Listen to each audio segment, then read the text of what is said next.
Camera operator at a Hungarian television station has been caught on camera kicking and tripping running Syrian refugees. Let's watch.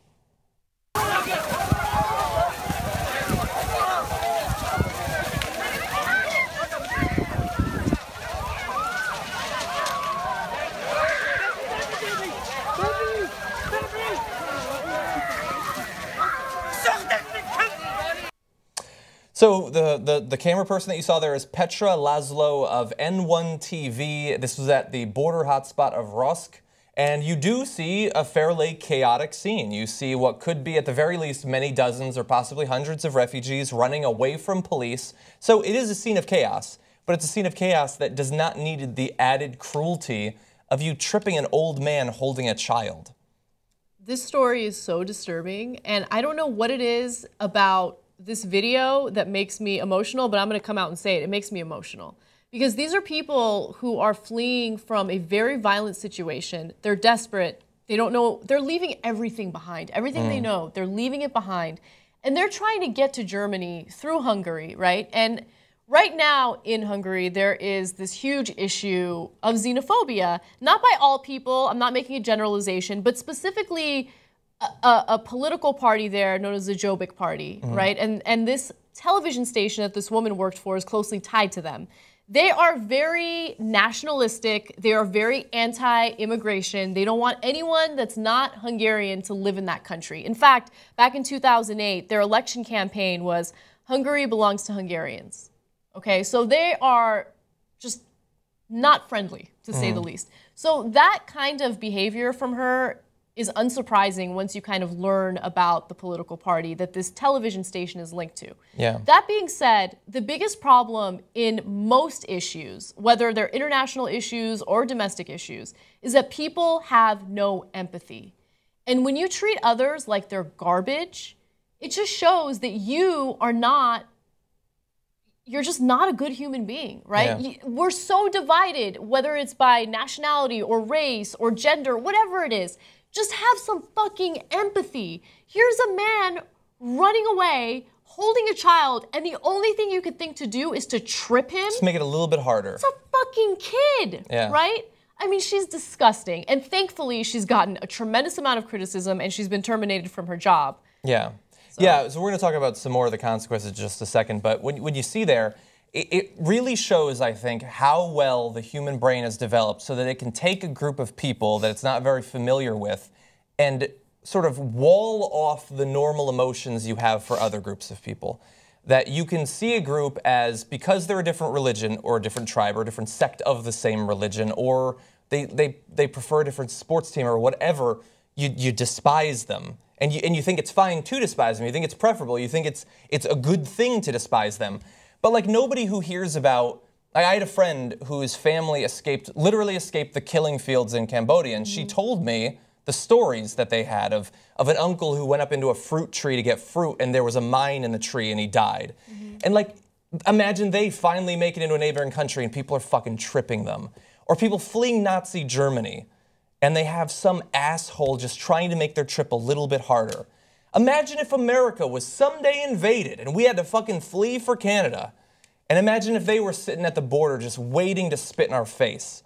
Yeah. It's like they see Syrians as a different sort of thing. They're not sympathetic figures. They're not like these other groups that we can imagine from other circumstances of horror like this. And we saw the same thing in our own country when it came to Katrina. Yeah. That people can say that it doesn't matter if those people are American, they're different than me. Fuck them, they're not coming to my city.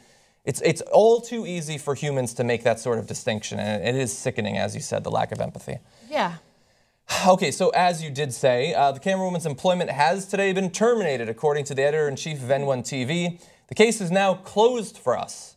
Well, I don't think that the case should actually be closed, because apparently you are employing people who are fucking terrible. God knows what they plan to do with the footage, because as we said, this television station has been tied to one of those far-right the parties. I do want to turn a little bit larger, because this isn't just one party or one television station in Hungary, and it isn't just Hungary, it is a bigger thing. You have the Prime Minister of Hungary, so this is not a camera operator, this is a politician in office.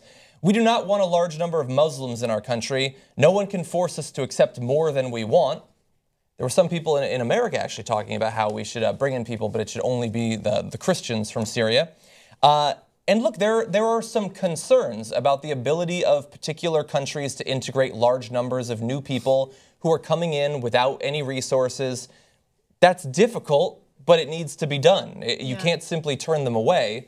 And you can have concerns, as many of these countries do, about the possibility of ISIS using the known flow of people from one country to another to move in. That's a concern as well. But it is not a justification for blocking the people from coming in. But we do have quotes about the ISIS concerns. So this was published in Hungary as well. Pictures were uploaded on various social networks to show that terrorists are now present in most European cities. Many who are now illegal immigrants fought alongside Islamic State before. So I present this to you. This is not the IB Times, their own reporting. They are saying that Hungary is reporting this, one of the right-wing newspapers.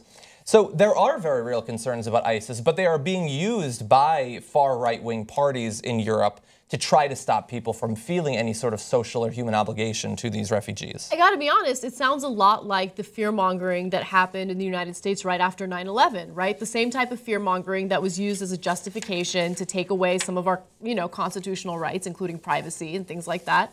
So, I mean, could ISIS use the flow of refugees as a way to enter European countries to continue their terrorist acts?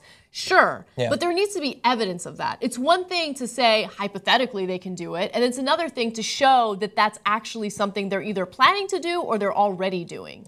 And far too often, we just believe what people speculate as opposed to asking or demanding evidence. And sometimes doing the right thing comes with costs and potential risks. It doesn't mean that you shouldn't do it. And as some of the more reasonable politicians in these states have pointed out, their borders have been relatively porous for a long period of time. That did not come about as a result of Syria's dissolution into chaos. That has been ongoing for a long time. So to use it in this way is extremely callous and it's extremely cynical.